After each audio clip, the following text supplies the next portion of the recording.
Aquí tenemos los dos ejes, ya sacamos el eje, dándole por aquí con un cincel, por la parte de abajo del carro, lo logramos sacar. Siempre pongan los dos ejes uno al lado del otro para estar seguro de que es el mismo eje. Porque aunque lo hayan pedido, se pueden haber equivocado y no se le dé correcto, entonces van a pasar muchísimo trabajo por él, al fin no lo levanten. O que le quede con salidero de aceite.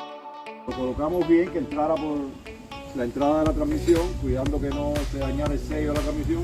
Se metió para adentro y después le dimos unos pequeños golpecitos con este martillo de goma para que entrara completamente la transmisión. Después lo quitamos aquí y lo pasamos por acá en la misma forma que lo quitamos y estamos poniendo ya la puerta para atrás. ¿Ok? Ahora estamos poniendo muy bien para atrás los tornillos, apretamos aquí, remachamos esto para que no se tape después, le damos el torque de 110 libras, que es lo que lleva esto aquí. 40 libras más o menos le voy a dar abajo a los tornillos de los tuyos y queda cambiado el eje de este Toyota Corolla del año 2016. Gracias por ver los videos y hasta la próxima. Bye bye.